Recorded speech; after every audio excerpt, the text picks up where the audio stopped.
2 లక్షలు ఉన్నోళ్ళకి కూడా లక్ష మాఫీ చేసిన రోజున ఆ నెంబర్ వస్తుంది అంటున్నా. అది కూడా అర్థం కాకుండా అప్పుడు 16 అయితే ఇప్పుడు మీరు కూడా అట్లే మాట్లాడితే వాళ్ళు మాట్లాడిన దానికి సమాధానమే బాగలేదు. ఖాతాలు, కుటుంబాలు, కుటుంబ రుణ విముక్తి, 2 లక్షల రుణమాఫీ, మొత్తం వాళ్ళు ఇచ్చినటువంటి అప్పు అండి. మీరు నేను చెప్పింది కాదు ఇది. మా రైతులు మీకు ఎంత అప్పు ఉన్నారు అని చెప్పి అడిగాం. 2 లక్షల లోపు ఉన్నటువంటి రైతుల లిస్ట్ ఇవ్వమని చెప్పాం. వాళ్ళు ఇచ్చిన లిస్టు బ్యాంకులు 32 బ్రాంచులు బ్యాంకులు ఏవైతే ఉన్నాయో ఈ రాష్ట్ర వ్యాప్తంగా ఉన్న బ్రాంచులు అన్నీ కలిపి మాకు ఇచ్చిన లెక్క అది. మేము ఎవరిని అడగలి. ఆ రోజుకి ఈ రోజుకి సీల్ చేసి పెట్టాం అంతే. టైం చెప్పాం వాళ్ళకి. ఆ స్టిప్యులేటెడ్ టైంలో మీకు ఎంత అప్పు ఉందో చెప్పండి, మేము కడతామని చెప్పాం. వాళ్ళు ఇచ్చారు. అది రైతు ఇచ్చింది కాదు, నేను చెప్పింది కూడా కాదు. ఆ ఖాతాలు తీసేసేదానికి లేదు, పెట్టేదానికి లేదు. కొంతమంది బ్యాంకులు ఏదన్నా పాత బాకీలు కూడా ఈ అకౌంట్లో పెట్టుంటే మేము చెప్పిన 18 అదే మిగతా ఇది కూడా కంప్యూటరైజే ఉంది. కానీ కొంతమంది ఇంటెన్షన్గా చేయలేదు. ఆ చెయ్యని వాళ్ళ దగ్గరే ఈ ఫ్రాడ్ జరుగుద్ది బాబు. ఇందుట్లో కూడా ప్యాక్స్లో కూడా సాఫ్ట్వేర్ ఉంది.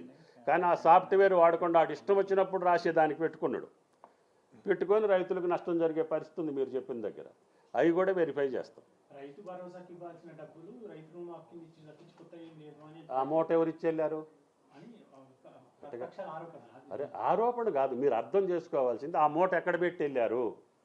రైతు భరోసా మూట ఎక్కడ పెట్టి వెళ్ళారు? పాత రైతు బంధునే ఇవ్వక 7,500 కోట్లు ఈ గవర్నమెంట్ వచ్చాక ఇచ్చింది కదా. మీ ముందే ఇచ్చాం కదా, అనౌన్స్ చేశాం కదా.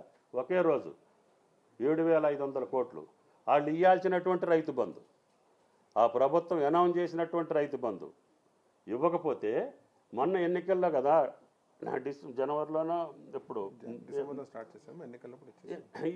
ఆ 7,500 కోట్లు పాత బాకీ. అది 7,562 కోట్లు రైతు బంధుకు ఉన్నటువంటి డబ్బులు ఇవ్వకపోతే ఈ ప్రభుత్వం వచ్చాక చెల్లించింది. మేము ఇంకా రైతు భరోసా విధి విధానాలే ఇంకా నిర్ణయం కాలేదు. మిమ్మల్ని అందరితో మాట్లాడాలి, అసెంబ్లీలో చర్చించాలి. ఇప్పుడు రైతులతోటి మాట్లాడుతున్నాం, రైతు సంఘాలతోటి మాట్లాడుతున్నాం, తీరా మేధావులతోటి మీతోటి కూడా మాట్లాడాలి. దాన్ని ఏ రకంగా చేయాలో చెప్పిన తర్వాత దానికి కావాల్సినటువంటి నిధులు సమకూర్చుకుంటాం. ఇప్పుడు ఇది మాట ప్రకారంగా రాహుల్ గాంధీ గారి వాగ్దానం, ముఖ్యమంత్రి గారి యొక్క సాక్షాత్తు ప్రకటన ఉంది కాబట్టి అర్జెంటుగా రుణమాఫీ చేస్తున్నాము. రైతు భరోసా విధి విధానాలు వచ్చిన తర్వాత కూడా దానికి కూడా చేసే బాధ్యత ఈ రాష్ట్ర ప్రభుత్వానికి. రుణమాఫీ ఖాతాలను ఎట్లా ఎంపిక చేస్తున్నారు సార్? మూడు నాలుగు ప్రయారిటీ చెప్తారు మీరు, పిఎం కిసాన్ అని, తర్వాత రేషన్ కార్డు అని, కుటుంబం అని. ఇందులో దేని బేసిక్లో ఎంపిక చేస్తున్నారు? మళ్ళీ మీకు మొదటికి వస్తాను.